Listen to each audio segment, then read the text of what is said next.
कांग्रेस रहनुमा राहुल गांधी के लंदन में दिए गए जमहूरियत मुखालिफ बयान पर पार्लियामेंट के दोनों ऐवानों में मुसलसल 5वें रोज जारी रहा हंगामा। दोनों ऐवानों की कार्रवाई पीर तक के लिए मुलतवी। इत्तलात और नशरियात के वजीर अनुराग ठाकुर ने कहा कि राहुल गांधी पार्लियामेंट में आकर बिला शर्त मांगे माफी। बीजेपी सदर जेपी नड्डा ने कांग्रेस रहनुमा राहुल गांधी को मुल्क मुखालिफ टूल किट का बताया मुस्तकिल हिस्सा। पार्टी के तर्जुमान सुधांशु त्रिवेदी ने भी छापों की सियासत कर रही सियासी जमातों को लिया आड़े हाथों। कहा, नई पार्टी से लेकर पुरानी पार्टी तक आपस में मिलकर अपने अपने कुनबे को बचाने और बदउनवानी को छुपाने के लिए अवाम को कर रही है गुमराह। दिल्ली शराब पॉलिसी में मुबैना बेज़ाब्तियों की वजह से दिल्ली के साबिक नायब वजीर आला मनीष सिसोदिया को ईडी की हिरासत में 5 रोज की तौसी। ईडी ने अदालत से रिमांड में 7 रोज की तौसी का किया था मुतालबा।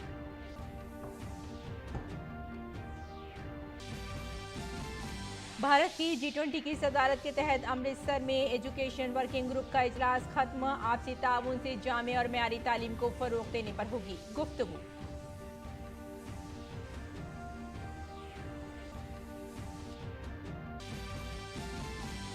वाराणसी में शंघाई ताउन तंजीम के वज़राए सियाहत की 2 रोज़ा मीटिंग शुरू। रुकन ममालिक के दरमियान सियाहत के शोबे में ताउन को फरोग से लेकर ज्वाइंट टूरिज्म एक्शन प्लान को मिली मंजूरी। मरकजी वजीर सियाहत जी किशन रेड्डी ने कहा, इससे SCO मुल्क के दरमियान इक़्तिसादी और सकाफती ताल्लुकात होंगे मजबूत।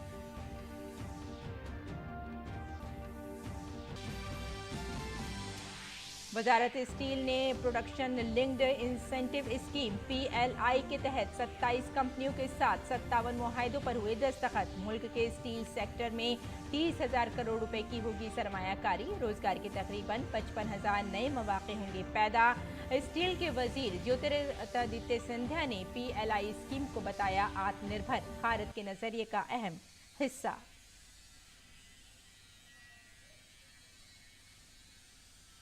आदाब नाज़रीन, खबरनामे में आपका इस्तकबाल है। मैं हूं आपके साथ रेशमा फारूकी। आइए तफसील से अब खबरों की नजर डालते हैं। पार्लियामेंट के बजट इजलास के दूसरे मरहले के 5वें दिन आज लोकसभा में हंगामा जारी रहा। अपोजिशन राहुल गांधी के लंदन में दिए गए बयान पर मुआफ़ी मांगने पर अड़ी रही। बीजेपी मेंबरान पार्लियामेंट राहुल गांधी मुआफ़ी मांगे के नारे लगाते हुए ऐवान के दरमियान पहुंचे। दूसरी जानिब अपोजिशन के मेंबरान पार्लियामेंट भी अपने मसाइल पर हंगामा करते हुए ऐवान के दरमियान पहुंचे। इसके पेश नज़र लोकसभा की कार्रवाई पीर तक के लिए मुलतवी कर दी गई। दूसरी जानिब राज्यसभा की कार्रवाई को पीर तक के लिए मुलतवी कर दिया गया। राज्यसभा में हुक्मरान जमात और हिज़्ब इख्तिलाफ के अरकान के जरिए की गई नारेबाजी के सबब ऐवान में रुकावट हुई। अपोजिशन ने राज्यसभा में ज़ाब्ता 267 के तहत तहरीक अल्तवा के जरिए 11 नोटिस दिए गए थे। चेयरमैन ने सभी नोटिस मुस्तरद कर दिए। इत्तलात और नशरियात के वजीर अनुराग ठाकुर ने कहा कि कांग्रेस लीडर राहुल गांधी को बैरून मुल्क दिए गए बयान पर बिला शर्त मुआफ़ी मांगनी होगी।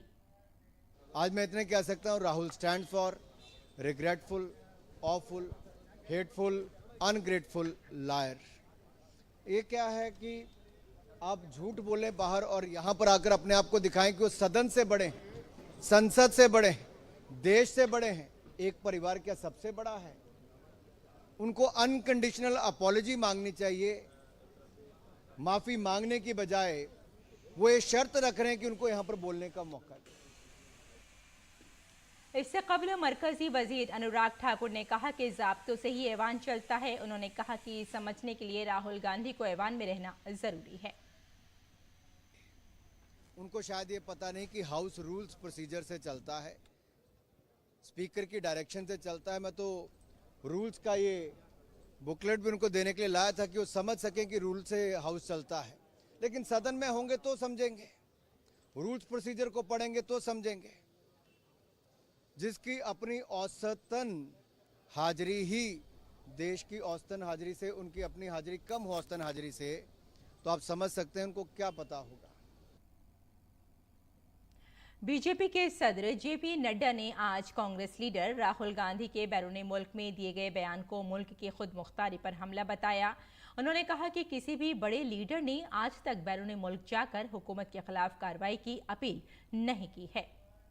मैं राहुल गांधी से जानना चाहता हूं कि यूरोप और अमेरिका को भारत के आंतरिक मामलों में दखल देने के लिए उकसाने के पीछे उनकी मंशा क्या है। विदेशी षड्यंत्रकारियों से मिलीभगत करके आप भारत की आर्थिक घेरेबंदी और सामरिक घेरेबंदी करवाने का प्रयास कर रहे हैं।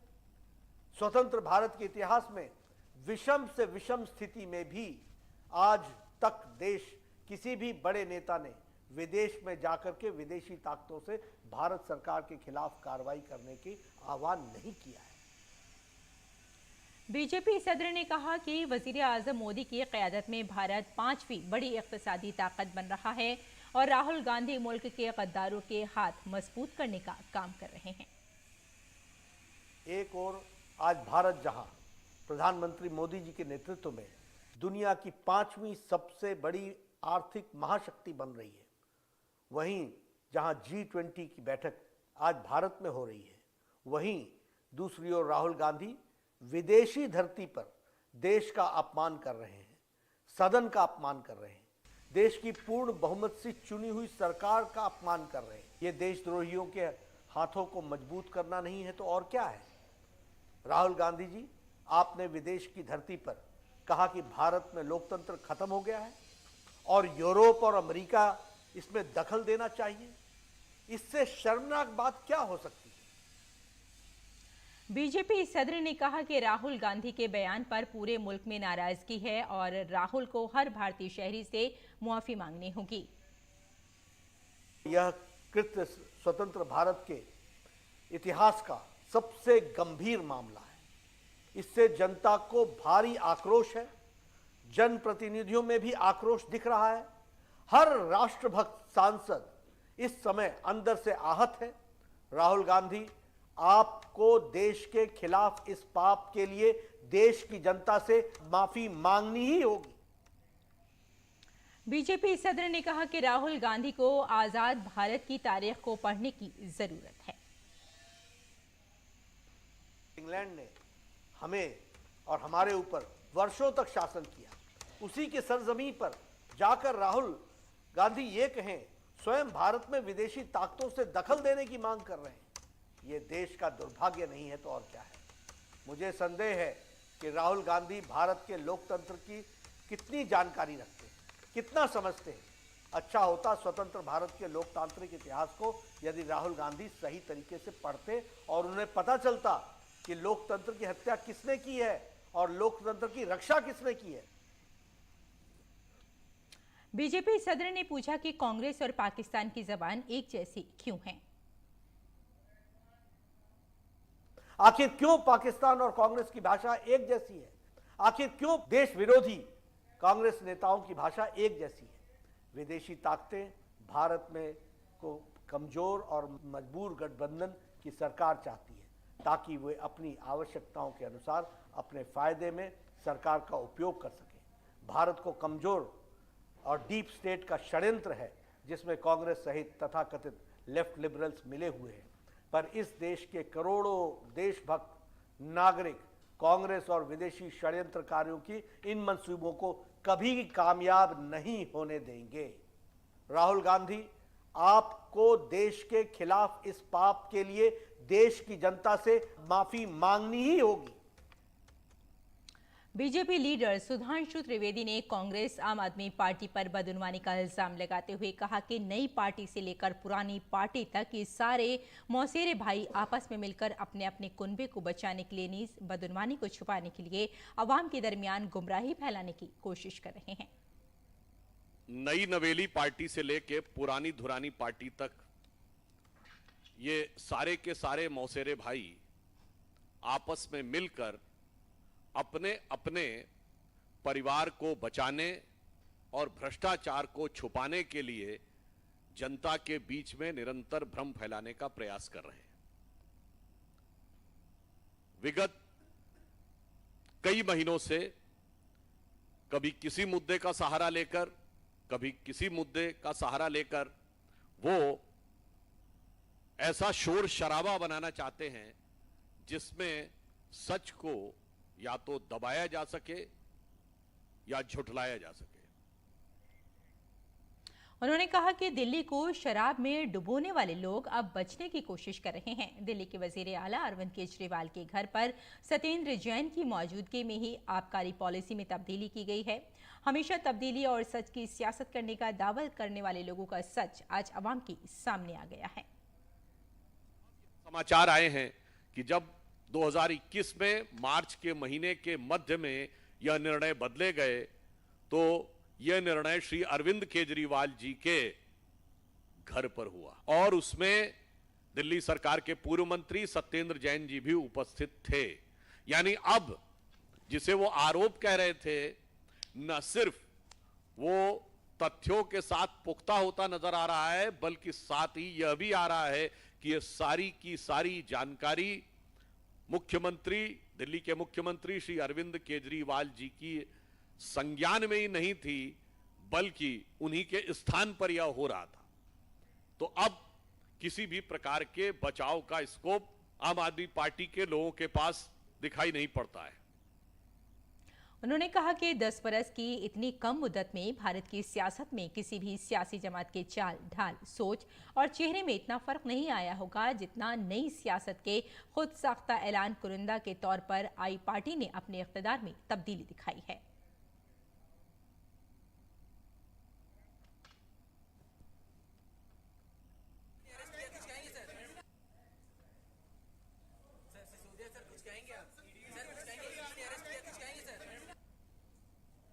आगे बढ़ते हैं। दिल्ली शराब पॉलिसी घपले में मनी लॉन्ड्रिंग की तहकीकात कर रही एनफोर्समेंट डायरेक्टोरेट ने आम आदमी पार्टी के रहनुमा मनीष सिसोदिया को अपनी हिरासत मुकम्मल होने के बाद जुमे को राउस एवेन्यू कोर्ट में पेश किया।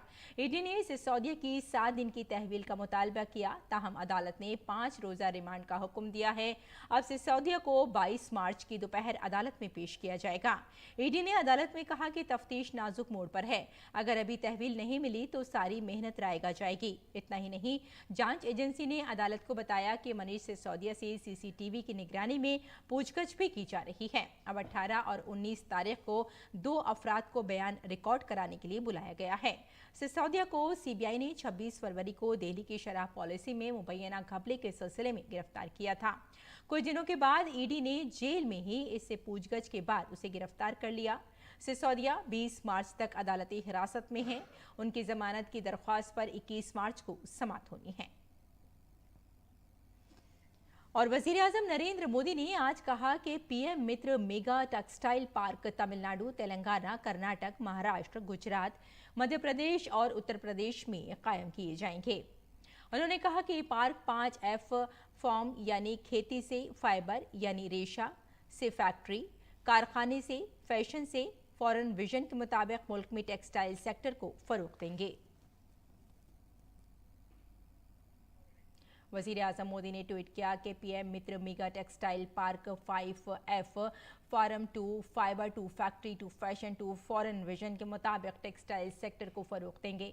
ये बताते हुए खुशी हो रही है कि PM Mitra mega textile parks Tamil Nadu, Telangana, Karnataka, Maharashtra, Gujarat, Madhya Pradesh और उत्तर प्रदेश में कायम किए जाएंगे।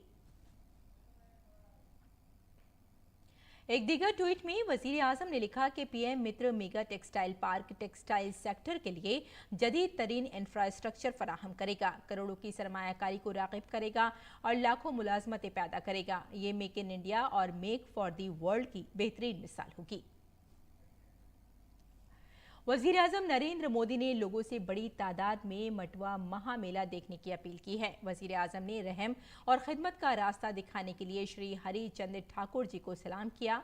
मरकजी वजीर शांतनु ठाकुर के एक ट्वीट पर रद्द-ए-अमल जाहिर करते हुए वजीर आजम नरेंद्र मोदी ने लिखा, मटवा महामेला 2023 एक अहम प्रोग्राम है जो मटवा कम्युनिटी के मुतहरिक सकाफत को जाहिर करता है। मैं लोगों से ज़्यादा तादाद में इस मेले को देखने की अपील करूंगा। इंसानियत हमेशा रहम और खिदमत का रास्ता दिखाने के लिए श्री चंद ठाकुर जी की मरहूने मिन्नत रहेगी।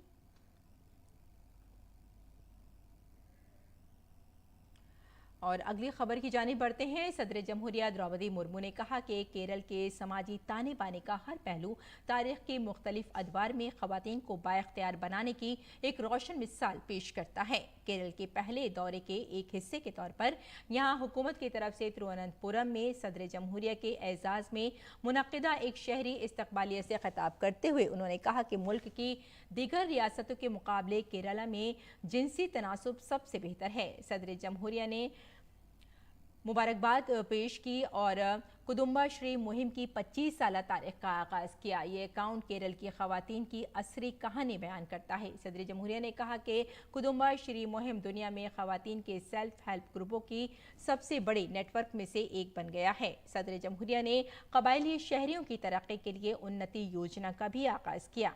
सदर जमहूरिया मुर्मू ने मुल्क की मजमूई तरक्की और दुनिया में इसकी छवि को बेहतर बनाने के लिए केरल के अवाम के ताउन की तारीफ की। I convey to all the people of Kerala my appreciation for your contribution in the overall development of the country and enhancing its image in the world. Kerala is one of the most attractive tourist destinations. It is also a major hub of health research, especially those based on nature care and Ayurveda. The talented and hardworking people of Kerala have earned global respect for their sincerity, skills, and enterprise. I compliment the people of Kerala for spreading the glory of India through the highly respected Malayali diaspora. उन्होंने कहा कि केरल में खवातीन की तालीम और तरबियत समेत ख्वानदगी की शरह सबसे बेहतर है। सदर जमहूरिया ने कहा कि माओं की सेहत में बेहतरी लाने के मेयार और बच्चों की शरह अमवात को कंट्रोल करने में केरल का मुल्क में सबसे आला मुकाम है। इससे कबल सदर जमहूरिया ने आज कोलम में माता अमृतानंदमयी मठ का दौरा किया। रियासत के दौरे के दूसरे दिन सदर जमहूरिया मुर्मू केरल के गवर्नर के जरिए मुनक्किदा रात के खाने में शिरकत करेंगी। कल सदर जमहूरिया कन्याकुमारी जाएंगी और इसके बाद लक्षद्वीप के लिए रवाना होंगी। और मरकजी वजीर ज्योतिरादित्य सिंधिया ने कहा कि PLI यानी पैदावार से मुंसलिक तरक्याती स्कीम आत्मनिर्भर भारत के नज़रिए का एक अहम हिस्सा है। स्टील सेक्टर के लिए नवंबर 2020 में PLI स्कीम शुरू की गई थी। सनत ने मिलकर इस स्कीम में हिस्सा लेने पर आमादगी जाहिर की। इसी बुनियाद पर आज 27 कंपनियों ने 57 मुफाहिमतनामों पर दस्तखत किए हैं। इसकी बुनियाद पर तकरीबन 30,000 करोड़ रुपए की नई सरमायाकारी खुसूसी स्टील सेक्टर में भारत में की जाएगी और तकरीबन 55,000 नए रोजगार के मौके पैदा होंगे।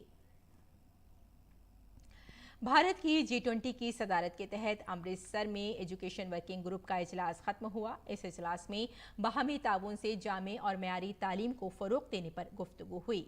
आज की मीटिंग में टेक्नोलॉजी से चलने वाली तालीम को हर सतह पर मजीद जामे, मयारी और ताउन पर मबनी बनाने पर बातचीत हुई। इसके अलावा मीटिंग में जिन निकात पर तबादला ख्याल किया गया उनमें बुनियादी खानगी को यकीनी बनाने और तादाद को यकीनी बनाने जैसे मौज़ूआत शामिल थे।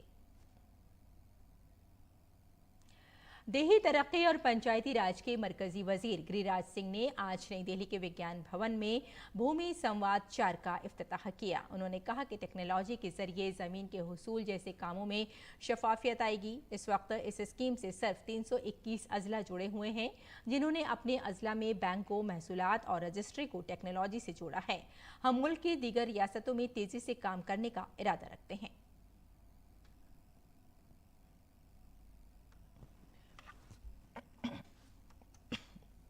आगे बढ़ते हैं। मरकजी वजारत सियाहत आज से वाराणसी में शंघाई ताउन तंजीम के वज़रा सियाहत के 2 रोज़ा इजलास की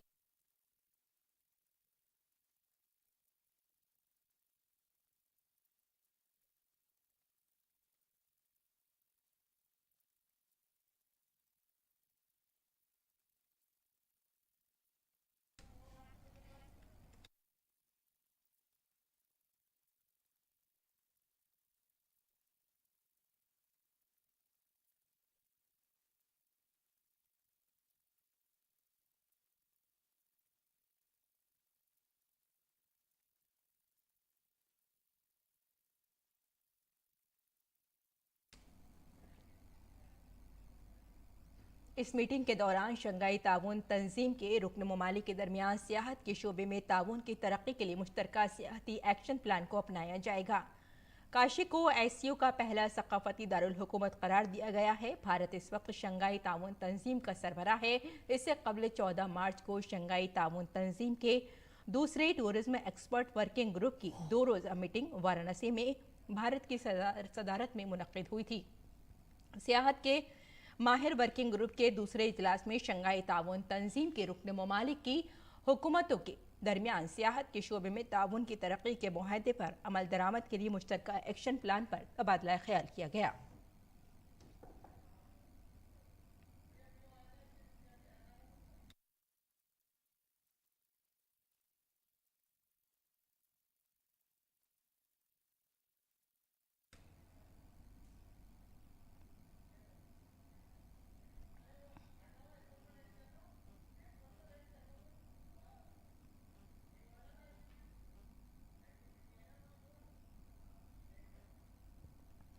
हम सब एक जामी मुआशरे का ख्वाब देखते हैं, लेकिन सबको बराबरी का हक मिले, इसे सिर्फ चंद लोग ही अपनी ज़िंदगी का मकसद बना पाते हैं।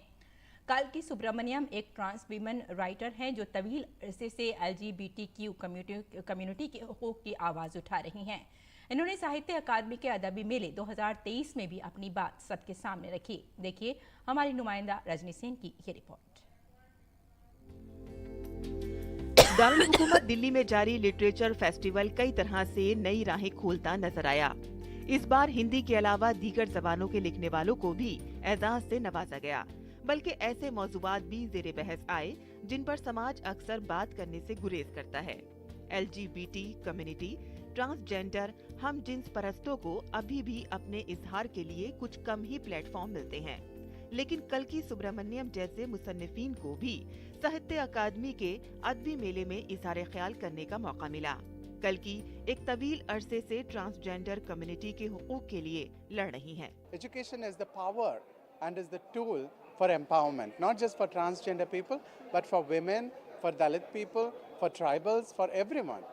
Education is a powerful tool, and especially for trans people, Hijra, Mangalmukhi, Tirunangai, or whoever they identify with, education can change their lives away from begging and sex work. India, our transgender community's contribution will be immense for the growth and development of being a superpower India. कल्की एक तवील अरसे से transgender community के लिए बराबरी के हुकूक के लिए काम कर रही हैं और उनकी किताब We Are Not the Others भी ऐसे ही सवालात उठाती है। We Are Not the Others is actually the life and times of a transgender person in India. Mostly it's about my emotions, my life, my anger, my hope in the society, and the desire for recognition and respect as a transgender person in this society. That is what is We Are Not the Others. There are hundreds and thousands of voiceless transgender people in our country. We call ourselves Hijra or Mangalmukhi or Tirunangai or Tirunambi, whatever in regional terms and all that. But we all go through the same kind of ostracization. We all go through the same kind of life, and we all need hope, respect and dignity. कल्की Khwaja सराहों के मसाइल के लिए सहोदरी के नाम से एक magazine भी निकालती हैं। वो एक शायरा, मुसन्निफ और पेंटर भी हैं। 2015 में उन्हें फेसबुक ने 12 तहरीक देने वाली खवातीन में से एक के तौर पर मुंतखब किया था। वो 2017 में ख्वाजा सराहों के हुकूक के लिए हार्वर्ड यूनिवर्सिटी में स्पीकर के तौर पर अपनी बात रखने वाली पहली खातून बनी। दरअसल वो चाहती हैं कि लोग इस लड़ाई के मानी को समझें जो उन्होंने शुरू की है, और ट्रांसजेंडर कम्युनिटी का न सिर्फ एहतराम किया जाना चाहिए बल्कि वो तालीम, रोजगार, माशी खुद इन्हिसारी में किसी से पीछे न रहें। ट्रांसजेंडर समुदाय भारत में अपनी पहचान के लिए सदियों से संघर्ष कर रहा है, और कल्की सुब्रमण्यम जैसी लेखक, ऐसी महिलाएं इस आवाज को और बुलंद कर रही हैं। अच्छी बात यह है कि साहित्य उत्सव जैसे मंच इस आवाज को और ऊंचा उठा रहे हैं। कैमरामैन अजीत के साथ DD न्यूज के लिए रजनी सेन की रिपोर्ट।